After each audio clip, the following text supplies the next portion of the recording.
નમસ્કાર દર્શક મિત્રો, હું શ્વેતા કહાર હેડલાઇન ન્યૂઝમાં આપનું હાર્દિક સ્વાગત કરું છું। હવે નજર કરીએ દેશની 20 મોટી ખબરો પર। બીજેપીમાં જોડાઈ જાવ નહીં તો ધરપકડ થઈ જશે, આતિશીનો દાવો। ભાજપ દ્વારા મને ઓફર મળી હતી, હજુ 4 વધુ નેતાઓની ધરપકડ કરાવશે ભાજપ। ભૂકંપના આંચકાથી ફરી ધણધણ્યું જાપાન, રિક્ટર સ્કેલ પર તીવ્રતા 6.1 ની નોંધાઈ। અમેરિકાએ રાતા સમુદ્રમાં રૌદ્ર સ્વરૂપ દર્શાવ્યું, હુથીના ભયજનક ડ્રોન વિમાનોનો નાશ કર્યો। અમદાવાદના ગોતામાં મોડી રાત્રે પ્લાસ્ટિકના ગોડાઉનમાં આગ ફાટી નીકળી, ફાયરની 26 ગાડી દોડતી ગઈ, સવાર સુધી પાણીનો મારો ચલાવ્યો।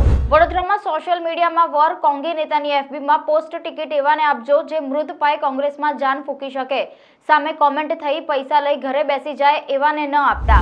વડોદરાના ચાણસદમાં નારાયણ સરોવરમાં ભક્તો માટે ઇન્ફિનિટી પુલ, આરઓથી ફિલ્ટર કરેલા પાણીથી સ્નાન કરી શકાશે। એપ્રિલમાં ઉનાળો મિજાજ બતાવશે, પારો 43 ડિગ્રી થવાની સાથે 2 દિવસ હીટ વેવની શક્યતા। વડોદરામાં પૂર્વ દક્ષિણ બાદ હવે ઉત્તરના ફતેગંજ બ્રિજ નીચે લાઇન લીકેજ, 4 લાખ લોકોને 2 દિવસ પાણી નહીં મળે। વડોદરામાં કમાટી બાગના ઝૂમાં પશુ પંખીઓને તાપ અને ગરમીથી રાહત આપવા વ્યવસ્થા ગોઠવાઈ। અમદાવાદમાં સ્વાઇન ફ્લૂનો કહેર, 1 મહિનામાં 232 કેસ નોંધાયા। હવે એક વાહન માટે અનેક ફાસ્ટેગનો ઉપયોગ નહીં થાય, વન વ્હીકલ વન ફાસ્ટેગનો નિયમ અમલમાં। દક્ષિણ ગુજરાતના ખેડૂતો માટે સોનાનો દિવસ, સુગર મિલોએ શેરડીના ભાવ જાહેર કર્યા। નાણાકીય વર્ષના પ્રથમ દિવસે જ તેજી, સોનું, સેન્સેક્સ, નિફ્ટી નવી ઓલ ટાઈમ હાઈ સપાટીને સ્પર્શ્યા। અમદાવાદમાં સોનું ₹71,000 ને આંબી જતા નવો રેકોર્ડ, વૈશ્વિક સોનું ઉછળી ઓશના $2266 નવી ટોચે પહોંચ્યું। અક્ષય કુમારની ફિલ્મનું ટાઇટલ બદલીને શંકરા નક્કી કરાયું। આથિયા પણ ટૂંક સમયમાં માતા બને તેવો સુનિલ શેટ્ટીનો સંકેત। અજય દેવગન થોડા વર્ષોમાં 250 થિયેટરનો માલિક બનશે।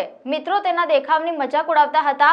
33 વર્ષથી દર વર્ષે હિટ ફિલ્મો આપનાર એકમાત્ર અભિનેતા। હાર્દિકને મળ્યો રોહિતનો સાથ, હૂટિંગ કરનારા ચાહકોને શાંત રાખવા પૂર્વ કેપ્ટન જોડ્યા હાથ। મુંબઈ રાજસ્થાન મેચમાં ચાહક મેદાનમાં ઘૂસી ગયો, પૂર્વ કેપ્ટન પણ ચોંકી ઉઠ્યો। આજે બેંગ્લોર અને લખનઉ વચ્ચે થશે ટક્કર, બંને ટીમોમાં થઈ શકે છે ફેરફાર। તો આ હતી દેશની 20 મોટી ખબર। જોતા રહો હેડલાઇન ન્યૂઝ। નમસ્કાર।